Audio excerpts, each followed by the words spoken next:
Grit Branded with Brett the Lovebird, fellow associate of mine. So. Well, your dad built, or y'all built, well, your dad It was Dad. I didn't build nothing. Your dad built an amazing church, and I grew up around these people that go to this church or go to your church now, and I see people that walk the life I walked, and that he had influenced. So it attracted me. You know, Kirk Hammett. Me and him don't think much different alike, but we get along. But we're the same people. Yeah. Most of the time. Yeah. So when he the first church he ever started, he called Barn Church. And this is, 3 decades ago at least now. And he was in Hereford. And so I graduated. I graduated from high school, and I wanted to go to college. I do. He was leaving right after I graduated. He sold everything at home, and he went to Hereford. And if you don't know what Hereford is, it is the feedlot capital of the world. More than likely, if you've had a hamburger or a steak, you've had something that walked through Hereford. And when he got out there, there was an indoor arena that had sold out, had closed down. He gathered up some people that had heard his testimony and seen him preach, and said, we really think there needs to be an outreach here, and we want to use this arena. They gathered up enough money to buy this covered arena, and he started what he called Barn Church in the arena. Wildly successful, and the coolest part about that story wasn't the success to me. It was the success of the day workers, the ranch hands. So he would insistently, everywhere he went in town, he'd always ask them, cowboys, come to church on Sunday. Well, they kept telling him, well, we're shipping cattle. The processors start Monday morning with fresh meat processing. So Sunday was kind of like their middle of the week. We're still working. And he says, he got turned down so many times. He says, he started asking me, well, when's your day off? And the average for most of them was Thursdays. And so he says, we'll just have church on Thursday night. They don't have an excuse. And it worked. And he would also go out, in Hereford, when it's cold, it's cold. And he had these boots that laced up to his knees that were as thick as your head. Just crazy. He'd put them things on. I don't even think it fit in his stirrups anymore. And he would go day work and ride with them boys in the snow and just fellowship with them. He wasn't trying to do anything crazy, just loving on them because they didn't know what love was. Most of them boys was running from something. They don't. They's running for something. We're good at running. Yeah. Yeah. Well, I have spent a little time up in Freona, Texas, which is not far from Hereford, Texas. So when Bob Morehouse told me that, hey, I'll pay $8 to run a dozer, he said, if you really want to learn how to be a cowboy and get out of the Metroplex, you're going to have to go to the feedlot. Yep. So I went to 7X Feed Yard, and Freona worked for, this was right September, October-ish. So you loading cattle at 3 o'clock in the morning, never worked in these yards. It's rough. It's rough. Rough. Windy, cold, don't know what you're doing, and I was a floating cowboy. Oh, that's the worst. That's the worst. Thursday was a cycle out. Mm-hmm. That's typically when people had their different. It all it's kind of like firemen, like you rotated out of who was off on certain days, but that was rough. And that's not a glorious place to go. No. Want to do something. It speaks for what he was trying to accomplish. 100%. It's not sexy at all. No, it's nothing. It's anything. Nothing but that. smells good. Nothing. No. Yeah. No. And in fact, he would go to the feed yards and ride the pens with them, and that is a not desirable job. But that's how much he wanted to be a part of that culture to make an impression and impact in a positive way. I mean, it just speaks volumes about his character if you want to get down to it. Well, I had ultimately met Rachel, who'd become my wife. She was crazy enough to marry me, and they knew grandkids were on the way eventually. So they ended up deciding that they wanted to move back to this neck of the woods to be around us because they thought there'd be grandkids coming, and they were right. It did happen. And so when they moved back, he said, where we're at, that black land is tough. It's hard to do stuff in black land. And he wanted to find a vein of sand somewhere. So we went north of Caddo. We found a vein of sand in Merritt, Texas. The only vein. The only vein. And he couldn't afford it, and I couldn't afford it by ourselves. But together we could. We bought 50 acres together.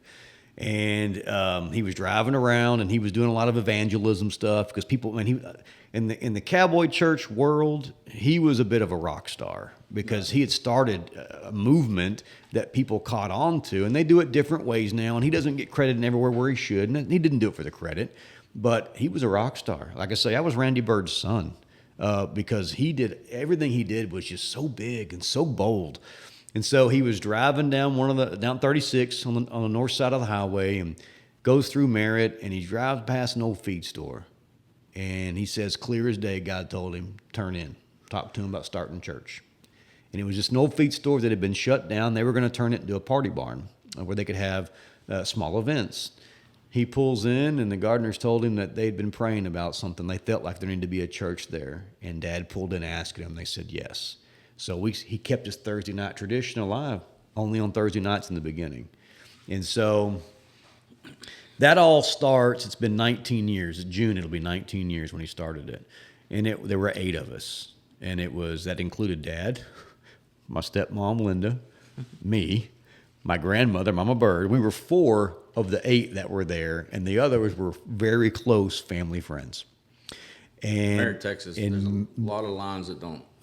Yeah. Well, the family trees tend to have limited branches, but that ain't the point. Lots of small towns are like that, I guess, but Merritt is infamous for it. But he was called to start the church, and when he did, it was an answer to prayer. And so now he had roots again back in Northeast Texas, and it went from the feed store to 10 acres. That turns out is directly across the street from the 50 acres that we had bought a year or 2 before.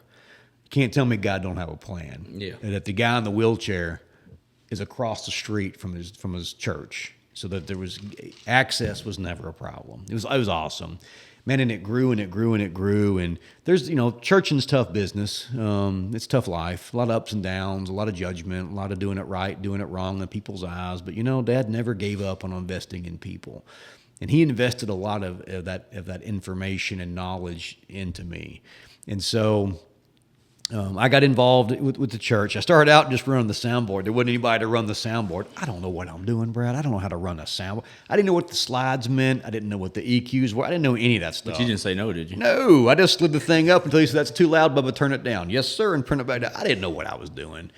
And I'll never forget, he had an engagement, the World Ranch Rodeo Finals, the WRCA put on, were always in Amarillo. And because he was in Hereford, which is a stone's throw away from Amarillo, when they started having services on Sundays, naturally they asked the paralyzed cowboy to do it. Why wouldn't you? And so he kept that tradition for like 14 or 15 years, the only preacher that ever did it. He finally gave it up when it got to a point where it was just too hard on him. But he had an engagement the first year after we started the church, and that was the engagement. And he had to go. It was not an if. He had to go. There was nobody there to preach.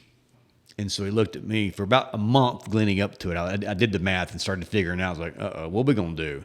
He says, well, man, you think maybe just give your testimony? He's real soft selling it. No big deal. No big deal. Just give your testimony, Bubba. It's no big deal in front of people that you hang out with on Sundays. And I was like, Bubba, Pop, I don't know if that's the right move. Maybe find somebody, hire somebody. I don't know what to do, but I'm not your answer. And one thing led to another, and he says, just find something you're passionate about. He says, just talk about that and you'll be fine. So my first sermon was about 5 minutes long, max. That was with all the uhs and oohs and maybes. And you didn't know me yet because you'd have been game on. Yeah, for sure. And 5 minutes, and what I based it on was a passage about what's your passion. And so it started something that would eventually turn into us co-pastoring at Higher Trails. And it's been an adventure. I've never hidden the fact that there was a part of my life where I lived like hell, never as hard as Dad, but I ran from my calling as well. Didn't want to be involved in much. And people look at me today, and I've got tattoos. I'm not scared to drink a beer. I cut my teeth in construction in the commercial world, which is cutthroat most of the time, almost all the time. Sometimes you can only get your point across when you're using colorful language, and I've tried to contain most of that. But at the end of the day, I am who I am, and I want to be a better version of me tomorrow than I was today. But I'm never going to be perfect, and I embrace those things that are not right or perfect about me. And I think that's part of the attraction, the appeal, because Dad did the same thing. He embraced who he was, and for him, he wasn't a guy in a wheelchair. He was somebody that loved the Lord, that happened to be in a wheelchair, but loves the cowboy culture and wanted to reach those people because they were important to him. And so here we are now, 19 years into the church, and Dad had been sick the last 4 or 5. The last 3 had been really, really hard on him. And it got to the point where he wasn't even at church. He wasn't able to get out of the bed. And it's a long and a very sad story, but they admitted him into the hospital. He'd had a checkup that he was supposed to go to, and his blood pressure was low. And about a year and a half ago, around Father's Day, we thought we were going to lose him. He was in ICU, and the doctors, you can just tell the look in their face. They'd given up on him. He had some wounds that had come up that they just couldn't get to heal, and that's very common when you're paralyzed. But for 34 of them 38 years, minimal. And he rode horses, and he got in the tractor and plowed the fields and raked the hay and baled the hay and drug the arena. And I can't tell you how many times I put Dad on a horse. Like, it's unlimited. There's not even a number. Like, so many times I put Dad on a horse. He did it, mowed the yard, whatever he wanted to do. He just found a way to do it. That entrepreneurial spirit we were talking about in the beginning, he exemplified that in everything that he did, including church. We do things a little different. And it's not in a bad way. It's just in a way that relates to people, because at the end of the day, people are still people, whether they're in church or outside of church. They're still people, and they still have wants and needs and hurts and all those different things. And Dad was a great people person. He knew how to look at you, and he could just reach in and pull something out of you that you'd forgotten you had, maybe didn't know that you had. That part was really cool to see Dad do that stuff. But we thought we lost him about a year and a half ago, and the ICU doctors was giving up on him. And I swung a few of them around by their ankles and reminded them how important he was. And they got Johnny on the spot and took care of it and handled it and kept him going. But from that point to this, it had been a rough patch for him, and I think his body was just unable to do it anymore. But that same grit that we've been talking about that he had in his mind, that I'll find a way, he didn't know how to let go. And he just got sick enough that his body told him how to let go. And I got called to the hospital. We'd been in and out for weeks. Got called to the hospital that it was tonight. It looked like it might be the night. And it was a surprise because he got moved to ICU that day. It said it happened rapidly, like very, very fast. And I drove up there, and Rachel, my oldest son as well, came, and my stepmom, Linda, we call her Grammy, she was there, and his 2 best friends, a guy named Alan Love. I'll talk about a real cowboy. Alan Love, he'd been running cows with Alan since he could walk, before the injury. And a guy named James Clyde Neesmith, 2 salt of the earth guys. And they don't know their way around Dallas. If Siri tells them to take a left, they take a left. They don't know where they're at. They don't know what's going on. They found their way that night up to see Dad. And we all each had our own personal moment with him. At this point, he's not responsive, is what they say. He's no pain meds. He's tough as a boot. He's got a feeding tube in his nose, but that's it. But he had signed a DNR. He didn't want to go through that same thing he went through a couple of years ago. And he didn't want to get on dialysis again. That's what helped save him. And he didn't want to be on the respirator again. That's also what helped save him a couple of years ago. He just said, I won't do all that again. And so we respected his wishes. So we knew we were saying goodbye for sure. When I got to that part, we knew it was going to be soon. And I reached down and grabbed his hand, because at this point his kidneys had probably stopped working. And so it wouldn't have mattered. Even if they'd have tried to hook him up at that point, Dad was pretty smart. Even in his last hours, he knew that wasn't going to save him. And so I reached down and grabbed his hand, and it was folded up, and I unfolded it and put my fingers inside of his, and he squeezed. And I said, Pop, can you hear me? You can hear me. and he squeezed my hand again. And we had a great talk for 5 minutes. And I knew he heard me because a tear rolled down his cheek. I don't know if you ever had to say goodbye to your hero. It's not easy. I just couldn't help but think about all the people that he'd touched, all the people that he'd made an impact on, and how proud they would be to see him live the life that he lived and then choose to leave with dignity and not fight anymore because he knew his body couldn't do it. Even though his mind was still there, clearly, his body just couldn't do it. Think about the inspiration that he is in a final act of selflessness. He donated his body to UT Southwestern. And the goal was for him to have them review all the treatments they'd done to him and all the work and procedures they'd done on him. They'd never done any of that stuff on a paralyzed guy. They didn't really understand how paralysis can affect you in a normal capacity compared to somebody else. And he donated his body because he wanted people to have a chance that were in his position. And to me, it exemplifies what he was all about. He was the most selfless person you'd ever meet. He would give his shirt off his back, the last dollar out of his wallet. There was a time in our lives when we lived on Spam and fried potatoes and a Fry Daddy, a little bitty hand fryer about this big around. I didn't have to ask what was for supper. It was either Spam and diced potatoes fried, or it was chicken strips, which was a highfalutin for us, and long cut French fries. But fried potatoes was going to be a part of it for sure. And so I think about where we came from and people not knowing how much of a struggle it was for him to even to have to roll around to get his Wranglers on. He wasn't going to wear nothing but starched Wranglers. That's it. Old school. A 13 MWZ, baby, starched.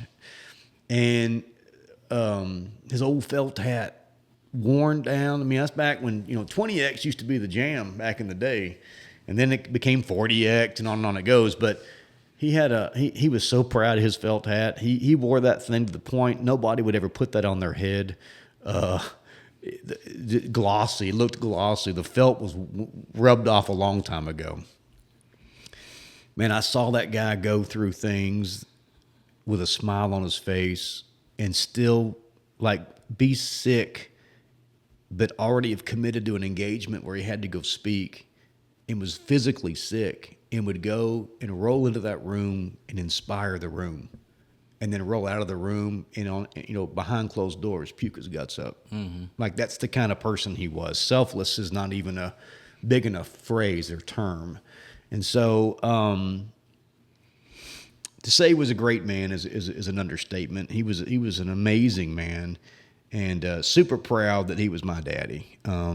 He was a lot of things to a lot of people, but he was my daddy. Yeah. And so he taught me a couple of things, and I actually brought something I wanted to read to you. It's just I love collecting inspiration and quotes. And this is something that I got from, of all people, Denzel Washington. It makes no sense at all. But he says, dreams without goals are just dreams, and ultimately they'll fuel disappointment. On the road to achieving your dreams, you must apply discipline.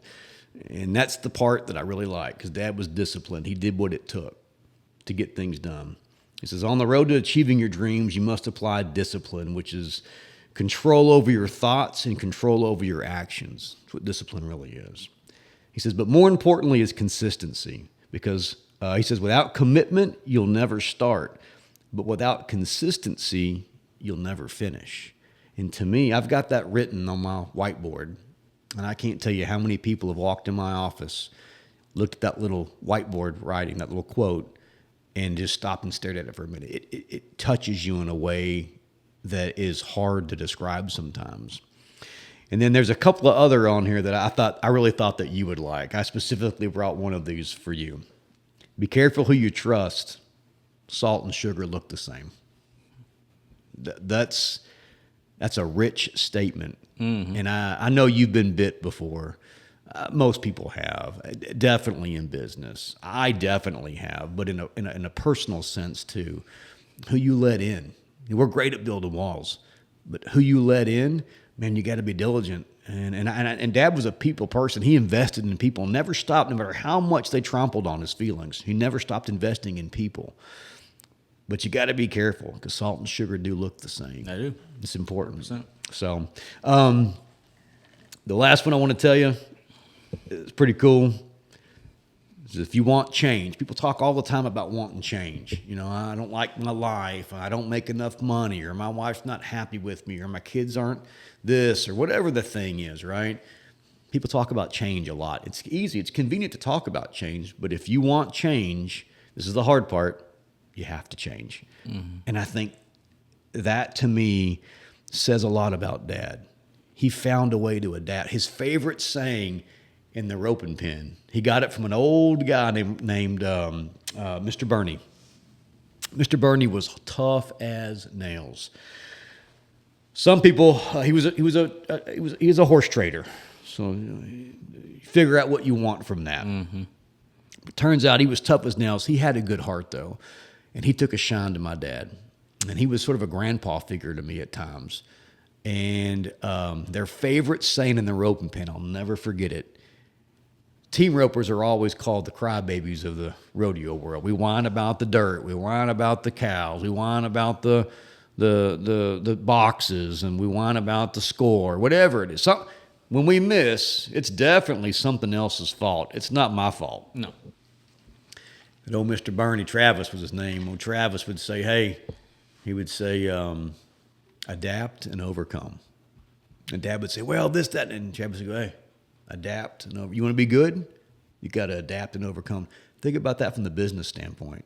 How many times have you had to adapt over and over and over? Every day. In 2+ decades, you can't give that. You have to. So it circles back to adapt and overcome. Circles right back to if you want change, you got to be willing to change. You got to make change happen. And I think that's something that gets lost on people a lot. And Dad showed me that every single day. And did it in such a loving way. Man, he never stopped. When in person, he never stopped bragging on me. I'm not good at taking compliments. I don't know if that's your way. It's definitely my way. I just don't. I have a hard time accepting that stuff.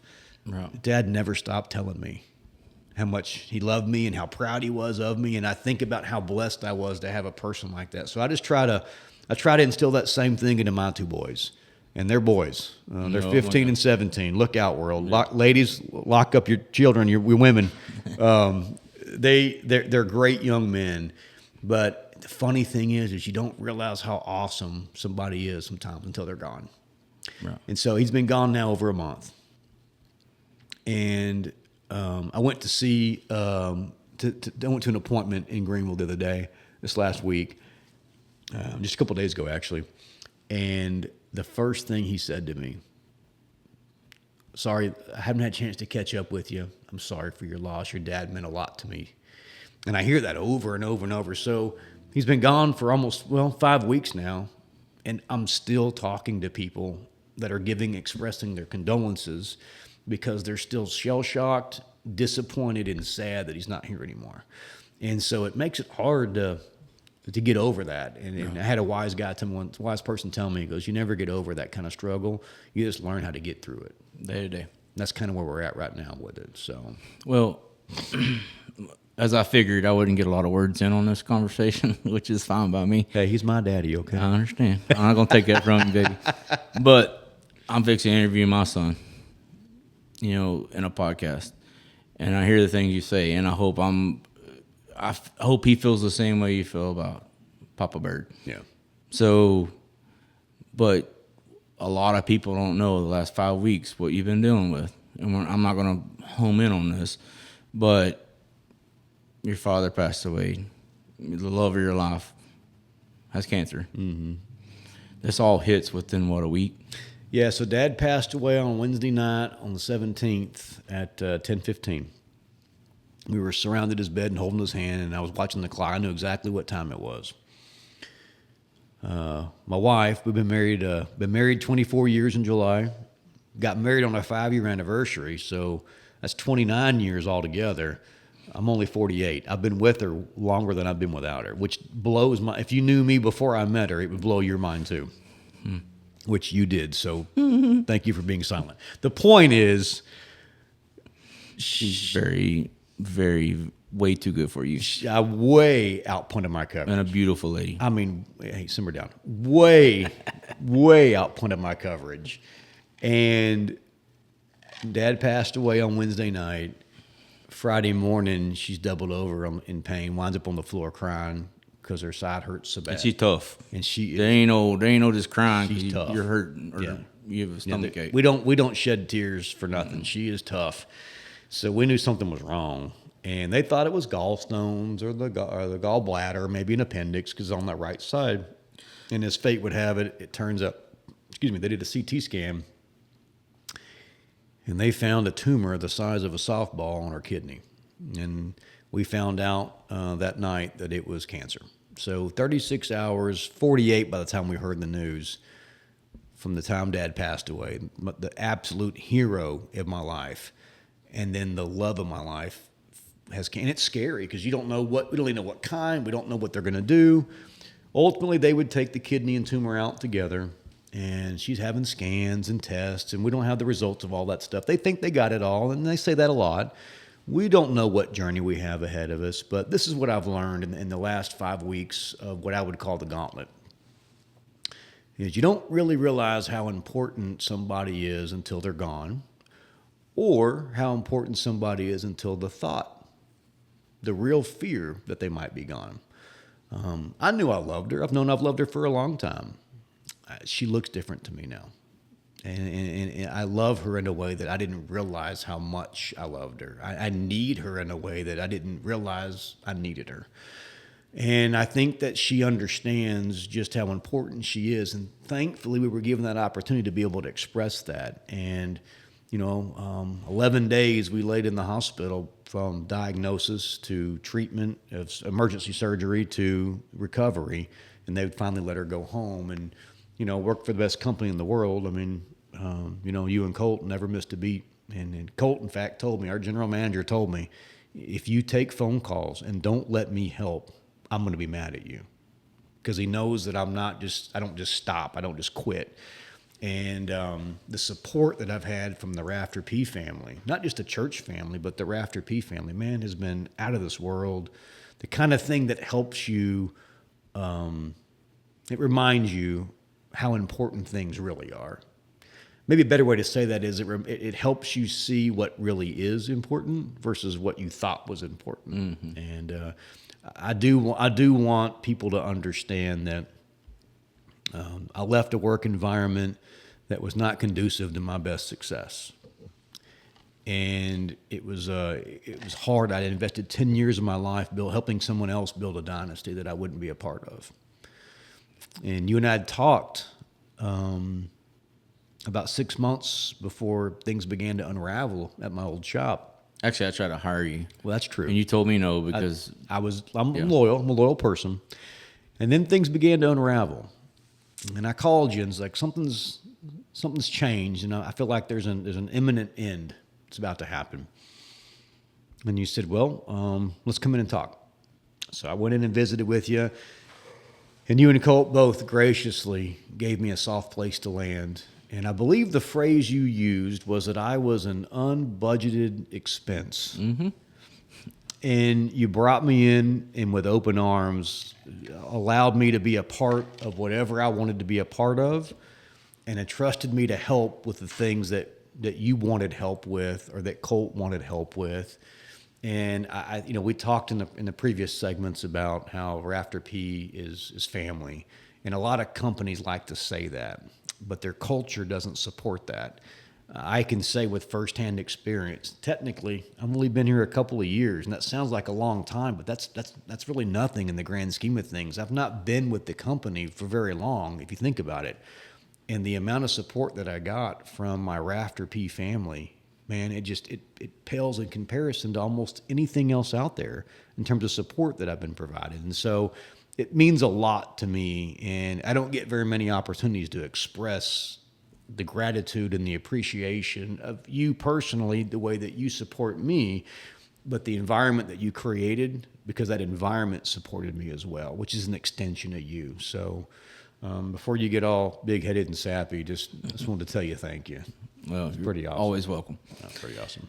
Well, let's wrap this up, and we're going to dedicate this to Mr. Randy Bird, this segment, and he earned it.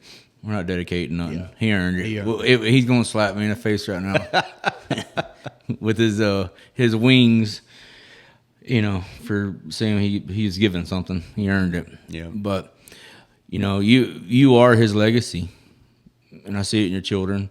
I see it what you do at work. I see what you do in your church. Like, if you ever have those moments where you're down on yourself or you're missing him or missing, but you are him. Yeah. And that's his best accolade to his life. Yeah. He reminded me of that often. Yep. And I can see that in him. I can see that in you. So, it's great to be able to celebrate him. And a lot of people don't know this. You hadn't even had time to grieve. No. And I spurred this on you with no warning. Yeah. So, but it's hard to get us two in one room together. Yeah. And I wish it had been a couple months apart, but it is what it is. Hey, I made you cry on your segment. I know. You made me cry in mine. It's fair. What's fair is fair. Hey, for the record, love you, buddy. Love you too. All right. Each and every Tuesday, catch a new episode of Grit Branded as we dive into stories from all walks of life in the hopes of you discovering what your grit is.